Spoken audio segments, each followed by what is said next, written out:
사랑하는 여러분, 연휴를 잘 보내셨습니까? 또 이렇게 다시 뵈서 너무 반갑고 또 감사합니다. 제가 2주 전에 여러분과 함께 나눈 말씀이 조이라고 하는 기쁨에 대해서 말씀을 나눴습니다. 그때 우리의 기쁨의 근원이 하나님이 아닌 다른 것에서 찾을 때 그것이 우상 숭배다라는 말씀도 드렸습니다. 우리가 어떤 것을 만들어 놓거나 자연을 향해서 절하는 것만이 우상 숭배가 아니라 오늘 사도 바울이 말한 것처럼 내가 가지고 있는 것보다 더 많이 가지고 싶어하는 마음, 그것을 곧 탐심이라고 하죠. 그런 탐심이 우상이다라고 사도 바울은 말하고 있습니다. 무엇을 가지고 있으면서도 더 다른 사람이 가지고 있는 것을 보면 내가 가지고 있는 것이 괜히 초라해 보이고, 그래서 그것 때문에 만족보다는 불만과 원망이 쌓이게 됐을 때 그러한 마음이 지속적으로 일어나면서 우리의 욕망이 생기게 되는 것, 그것이 바로 또 하나의 우상 숭배다라는 것입니다. 칼빈은 인간의 마음은 우상을 끊임없이 만들어내는 공장이다라고 이야기하고 있습니다. 그래서 이제 우상 숭배라고 이야기할 때 내가 가지고 있는 것으로 인해 하나님을 적게 사랑하게 되는 것이 바로 우상 숭배다라는 것이죠. 여러분들 중에는 우상 숭배다 얘기하면 난 우상 숭배 안 합니다라고 얘기할 수 있지만, 그러나 오늘 이 말씀을 제가 드렸던 말씀처럼 여러분이 다른 어떤 것보다 하나님을 더 적게 사랑한다면, 그래서 내가 하나님과 보내는 시간보다 하나님과 함께하는 그 에너지보다 다른 것에 내가 더 많은 것을 쏟고 있다면 그것이 바로 우리의 우상 숭배다라는 것입니다. 오늘은 이러한 모습을 가지고 있는 야곱의 이야기를 통해서 함께 우상 숭배의 문제를 나눠볼까 합니다. 야곱 너무나 많이 들어보셨죠? 야곱의 또 다른 이름 또 있었고요. 야곱 하면은 가장 떠오르는 이 문장, 이 단어는 바로 갈급한 인생이라고 볼 수 있습니다. 야곱은 에서와 쌍둥이죠.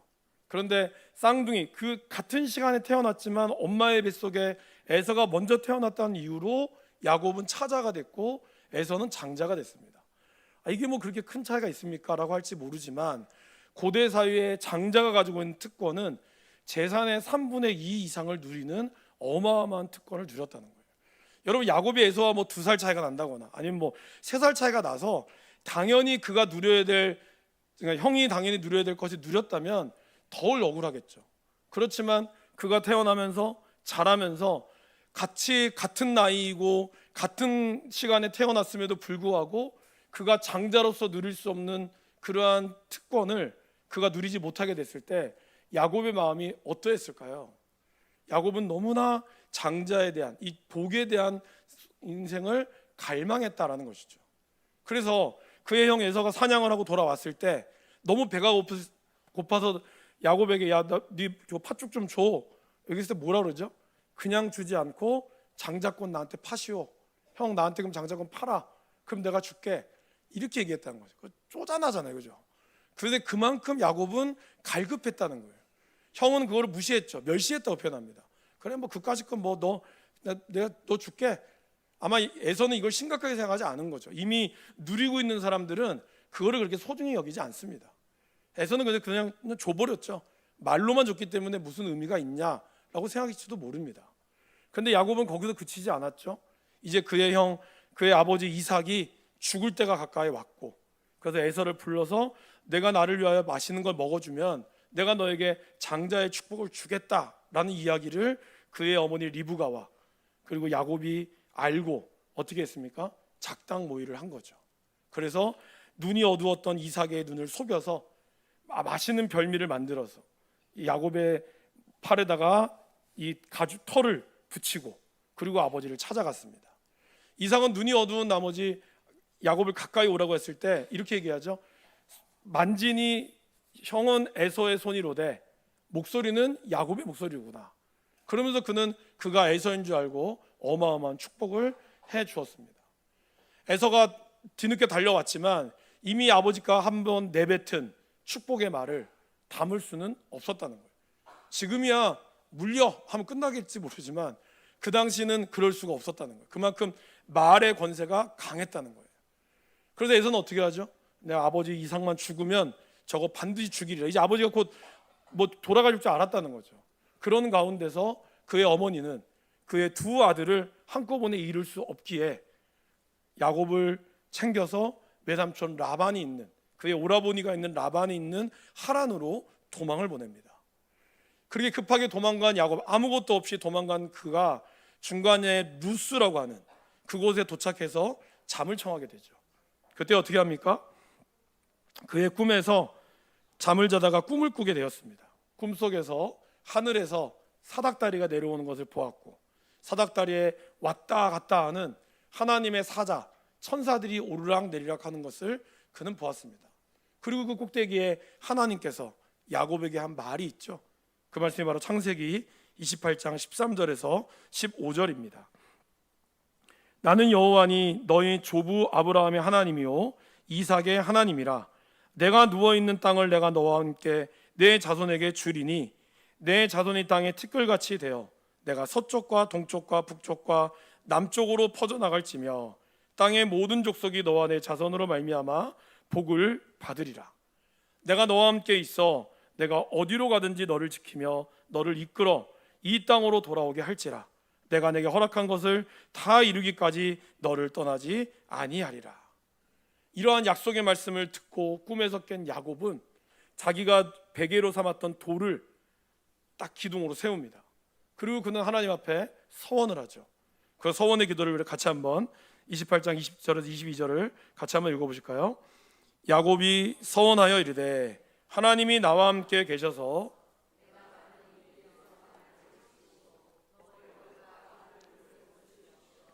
내가 평안히 아버지 집으로 돌아가게 하시오면 여호와께서 나의 하나님이 되실 것이요 내가 기둥으로 세운 이 돌이 하나님의 집이 될 것이요 하나님께서 내게 주신 모든 것에서 10분의 1을 내가 반드시 하나님께 드리겠나이다 하였더라. 이게 무슨 말입니까? 하나님, 내가 지금은 아무것도 없지만 하나님, 내가 다시 거기 가서 다시 고향으로 돌아오게 됐을 때 내가 어마어마한 부자가 된다면 하나님, 내가 이곳으로 다시 돌아와서 이곳에 하나님의 집 베델, 하나님의 집을 세우고 나는 하나님께 11조를 드리고 정말 하나님을 위해서 살겠습니다. 그는 그렇게 다짐하며 다시 그의 길을 떠나게 됩니다. 외삼촌 라반의 집에서의 삶은 20년 동안의 삶은 결코 쉬운 삶이 아니었죠. 야곱보다 더 뛰는 놈 위에 나는 놈이 있다고. 야곱이 뛰는 사람이었다면 라반은 나는 사람이었죠.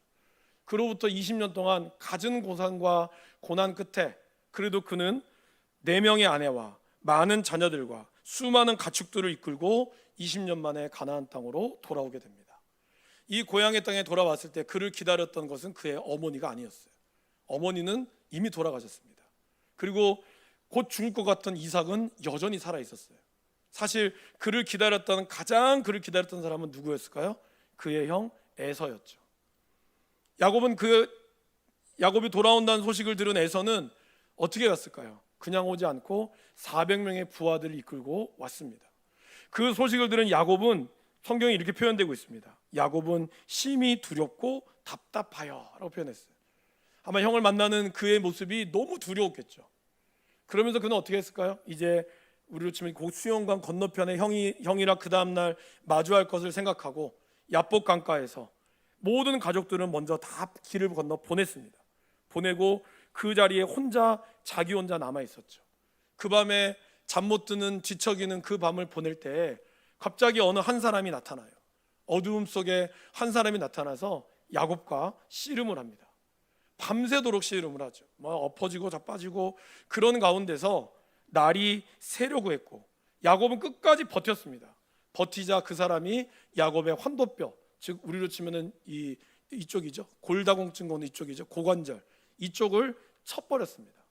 근데 성경에는 거기를 치매라고 얘기했을 때 신적으로, 그러니까 어떤 신이 그를 살짝 건드렸다는 뜻이에요. 그러니까 여기는 하나님이라는 뜻이죠. 하나님께서 그를 치니 갑자기 그의 고관절이 부서지고 말았습니다. 이제 곧 해가 뜨고 해가 뜰 때 하나님을 보면 어떻게 되죠? 죽습니다. 그러게 떠나는 거죠. 하나님은 떠날 수밖에 없는 거죠. 그러나 야곱은 자기가 죽거나 말거나 상관없이 그를 붙잡았습니다. 붙잡으면 이렇게 얘기하죠. 나를 축복하지 않으면 가게 하지 않겠습니다. 나는 복을 받아야겠습니다. 그는 끝까지 그의 갈급한 인생의 모습을 붙잡습니다. 그때 그 사람이 이름을 묻죠. 내 이름은 뭐냐? 여러분, 이름을 몰라서 물었을까요? 아니죠. 야곱의 이름의 뜻이 뭡니까, 여러분? 발 뒤꿈치 잡는 자라는 뜻이죠. 그러니까 그 말은 뭘까요? 야곱, 너의 인생이 지금까지 발 뒤꿈치 잡는 자의 인생이었구나. 이제 내 이름을 다시는 야곱이라 부를 것이 아니요 이스라엘이라 부를 것이니 이는 내가 하나님과 및 사람들과 겨루어 이겼습니다라고 얘기합니다. 이스라엘 뭘까요, 여러분? 하나님과 겨루어 이겼다라는 것이죠. 근데 사실 오늘 싸움을 보면 야곱이 이긴 겁니까? 물론 복을 받았다고 하면 이겼다고 볼 수 있지만 엄밀히 얘기하면 야곱은 상처를 입었죠. 이긴 것이 아님에도 불구하고 하나님은 그에게 네가 하나님과 겨루어 이겼다라고 하면서 이스라엘을 붙인 것은 무슨 뜻일까요? 하나님 앞에 지는 것이 진짜 이긴다라는 뜻입니다. 야곱은 지금까지 부모님도 속였어요. 이삭도 속이고 형도 속이고 심지어는 라반도 속이면서 그는 자기의 복을 받기 위해서 많은 사람들의 발 뒤꿈치를 붙잡았고 그러면서 그의 인생에 복을 누리는 갈급한 인생을 살아왔습니다. 그러니까 어떻게 돼요? 저 사람을 눌러뜨려야 내가 복을 받는다고 생각했다는 거죠. 그에게 있어서 우상은 뭐였을까요? 바로 성공이었어요. 그래서 성공이라는 우상을 향해서 다른 어떤 하나님도 이용하고 자기의 모든 것을 이용하는 삶을 살아왔다라는 것입니다. 그런데 그런 그가 하나님을 만나자 하나님 앞에서 자기의 몸이 꼬꾸라지자 그는 비로소 자기의 인생이 하나님을 만나면서 그가 이기는 인생이 되었다는 겁니다. 그것이 바로 진짜 이스라엘의 모습이었다라는 것입니다. 형 에서를 만나러 갈 때에도 여러분 어떻게 했습니까? 야복 강가에 형제들을 먼저 다 보냈어요. 보낸 이유는 그겁니다. 먼저 형제들을 하나하나씩 보내면서 에서가 그걸 받아주면 자기가 앞으로 가려고 했죠. 그러나 그러지 않으면 자기는 야복 강가에 숨어 있다가 도망가려고 했다는 것이죠. 그는 그런 인생을 계속해서 살아왔어요. 이때 야곱의 나이가 97세입니다. 여러분 97년 77세에 도망와서 97세에 형을 만났지만 이제 다 같이 늙어가는 처지에 사실 에서의 나이는 몇 살이에요? 97세죠. 쌍둥이니까. 그죠? 똑같이 늙어가는 처지에 뭐가 그렇게 무서웠겠습니까? 야곱은 그랬다는 거예요. 야곱은 평생 그 가운데 있었다는 거죠. 그에게는 성공이라고 하는 우상도 있었지만요. 또 하나의 우상이 있었습니다. 뭘까요? 두려움이라고 하는 우상이 있었어요.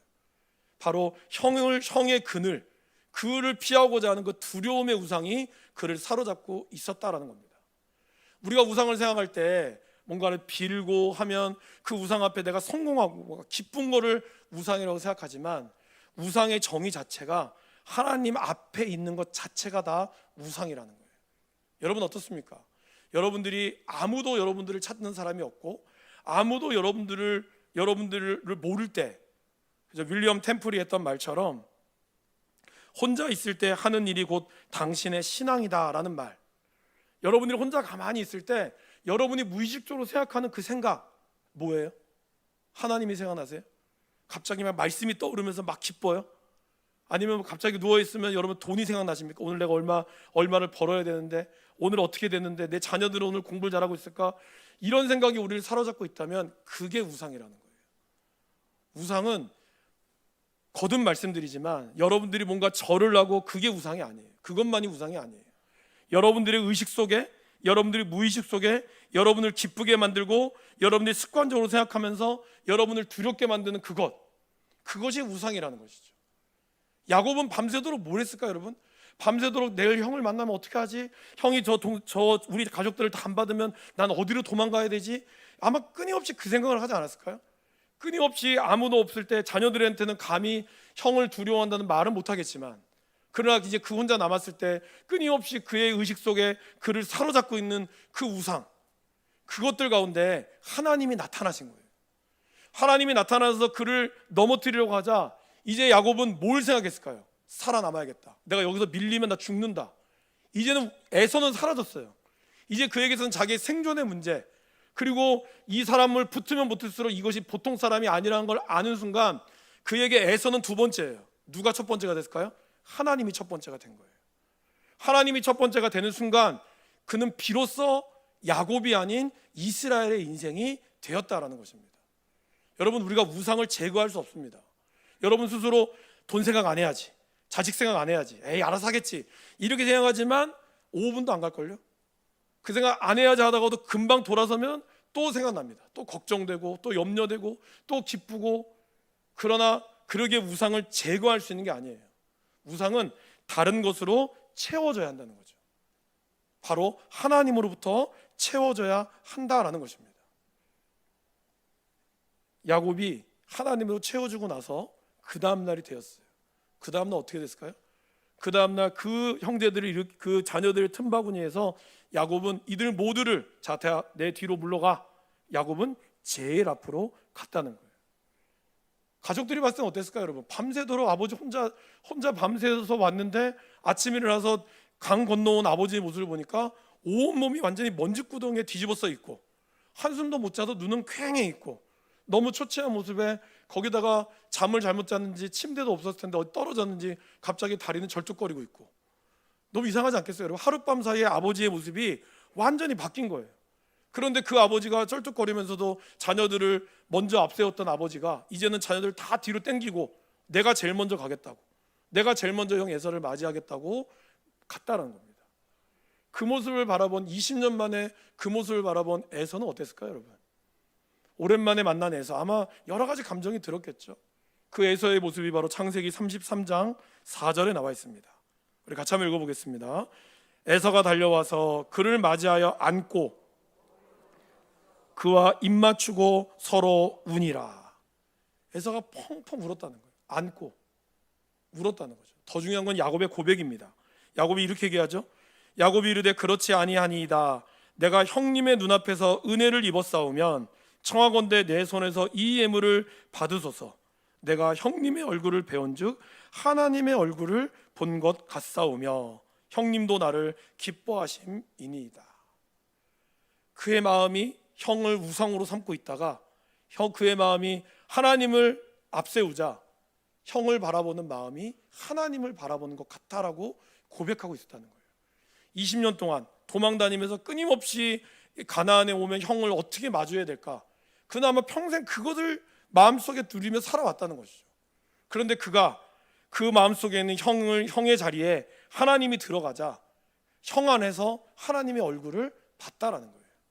여러분, 내가 싫어하는 사람, 내가 미워하는 사람, 꼴보기 싫어하는 사람들이 있죠. 있을 수 있습니다. 그러나 그 자리를 하나님으로 채워야 하는 거예요.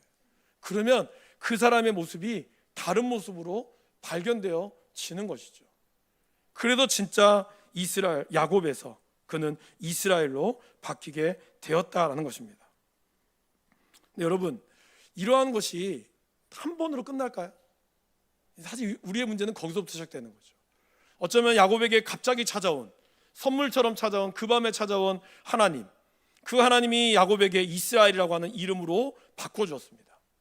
그러면 이제 야곱은 정말 그로 인하여 그 하나님의 기쁨과 가장 문제였던 형 에서와의 화해를 통했다면 그는 이제 어디로 가야 되죠? 그는 베델로 가야죠. 그죠? 그가 20년 전에 하나님과 약속했던 그곳. 그런데 그는 어디로 갔을까요?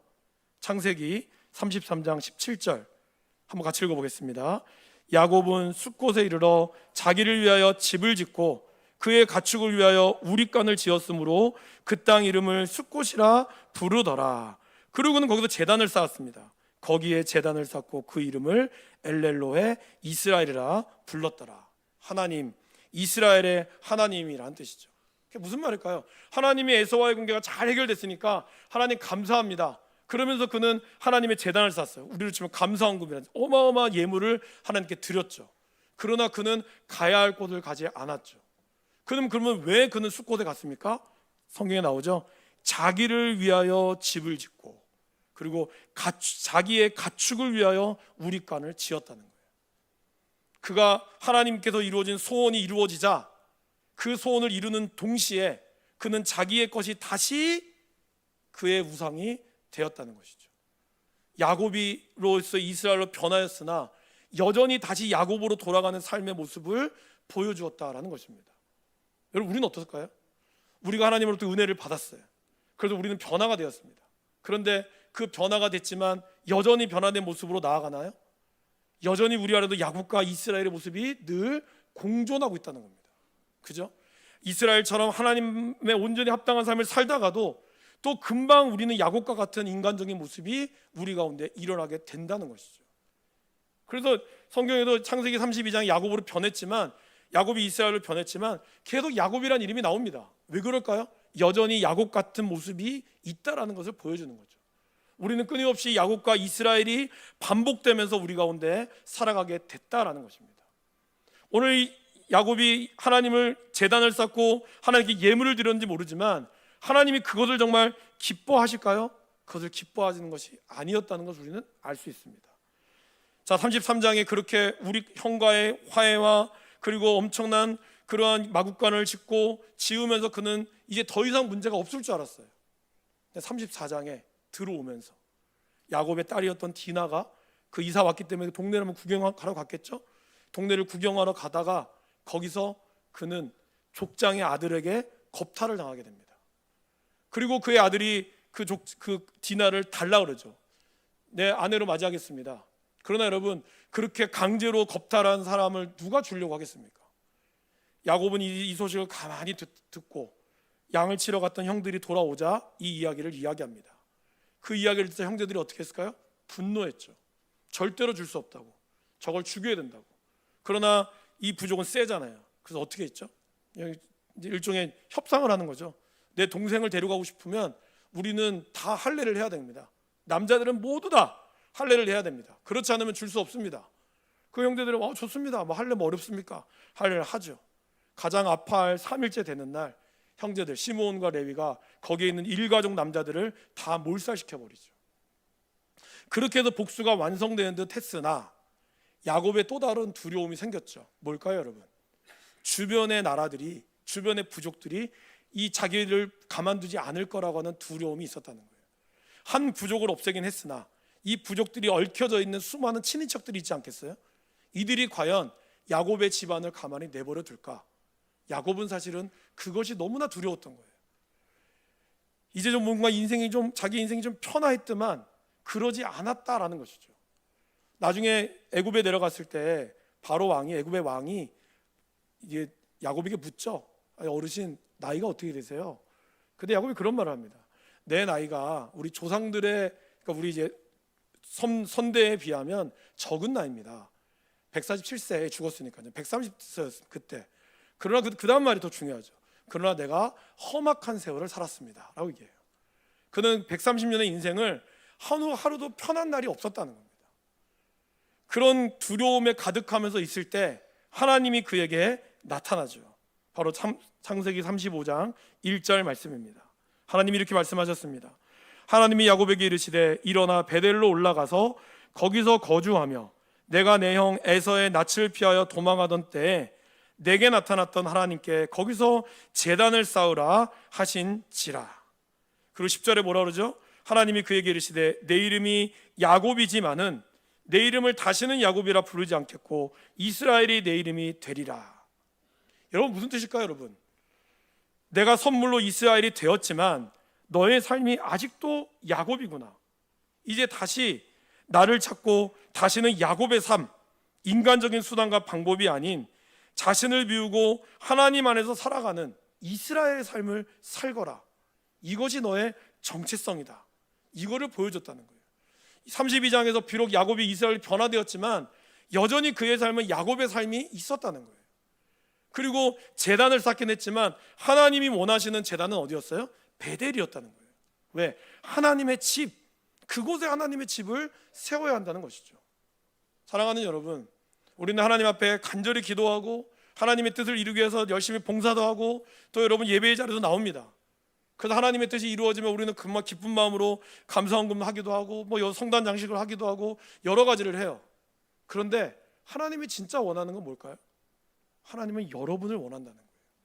그냥 얼마 하고 얼마 교회를 위해서 바치고 이게 아니라 내 자신이 완전히 하나님께 드려지기를 원한다는 거예요.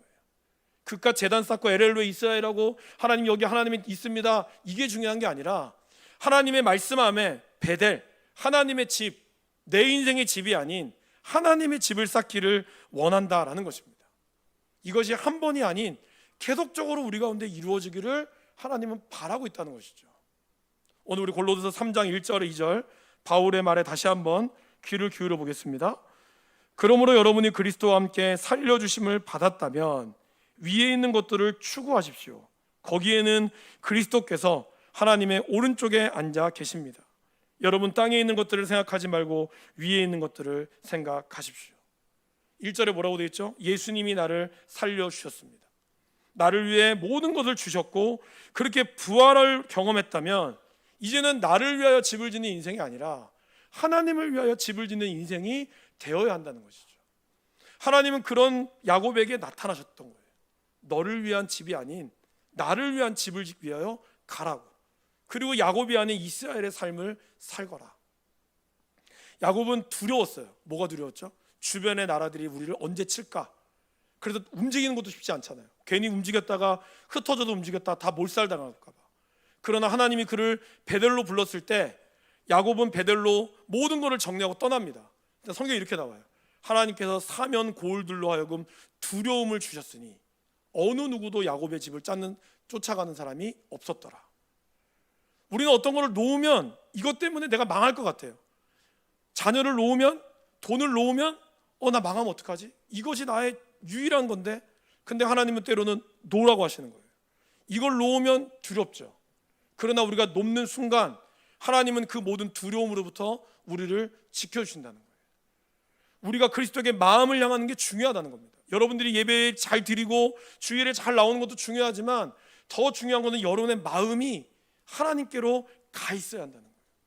그것이 우리의 우상을 이기는 길이라는 거죠.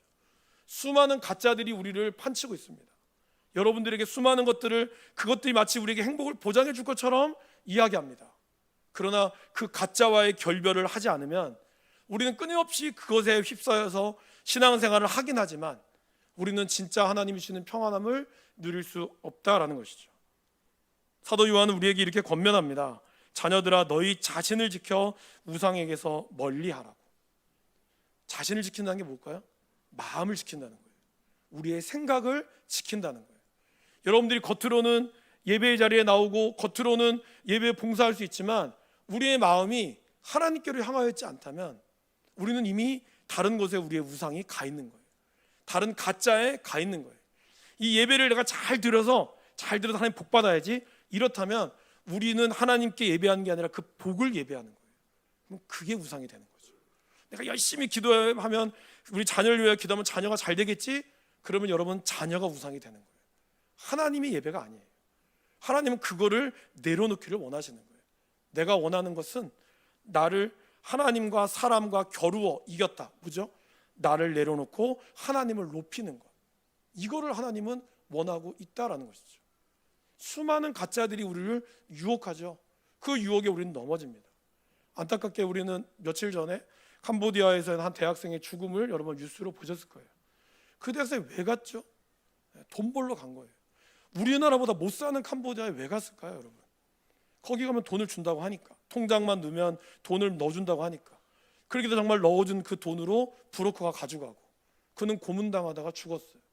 너무나 젊은 청년들이 그렇게 죽어가는 겁니다. 근데 숫자가 처음엔 4명이었다가 2025년에 200명으로 늘어났다고 그러죠. 통계되지 않은 숫자만 하면 더 할 겁니다. 그럼 왜 그 많은 청년들이 갈까요? 그 안에 보여져 있는 이 돈, 가짜라고 하는 그것이 진짜인 것처럼 그들의 인생을 다 할 것 같다라고 하는 그 모습이 우리를 불러일으킨다라는 겁니다. 지금 우리도 수많은 가짜와 싸우고 있습니다. 여러분들을 행복하게 만들어주는 건 내가 이거 있으면 잘 될 거라고 하는 것들이 우리들 가운데 정말 넘쳐나지만 그러나 정말 우리에게 참 안식을 주고 참 복을 주는 분은 하나님밖에 없습니다. 그 하나님 안에 거할 때만이 우리의 삶이 이끌어 간다라는 것이죠. 그걸 우리가 알고 깨달아가는 것이 중요합니다. 하나님을 높이고 그리고 하나님이 주는 그 예배 안에 우리는 예배를 통해서만 하나님을 온전히 높이는 예배를 통해서만 주님이 주시는 안식을 경험할 수 있다라는 것입니다. 사랑하는 여러분, 하나님을 높이고 하나님 앞에 솔직한 기도로 나아가고 우리 안에 하나님을 채울 때 우리가 우리 안에 있는 우상을 제거할 수 있습니다. 근데 이 시간은 사실 오래 걸려요. 저도 어디 설교를 준비하면서 내 안에 우상이 뭘까 해보니까 천지백가래. 엄청 연필도 사고 싶고 펜이 너무 많은데 제 판 욕심이 좀 있거든요. 이것도 사고 싶고 이거보다 이것도 사고 싶고 또 LG 트윈스가 우승도 해야 되는데 이것도 해야 되고. 여러분 롯데가 졌다고 화나지 마세요. 네, 그거 우상입니다. 제가 이렇게 얘기할 수 있는 LG가 올라갔기 때문에. 우리 안에 수많은 것들이 우리의 생각을 욱박지르고 그것 때문에 가족과의 관계도 깨트려가는 것들이 있다라는 거죠. 오랜 시간이 걸릴 수 있어요. 그러나 늘 때가 되면 하나님 앞에 우리가 포기하지 않을 때가 되면 여러분의 삶에 하나님으로 가득하게 될 것입니다. 그 은혜를 우리가 누릴 수 있기를 주님의 이름으로 간절히 축원합니다.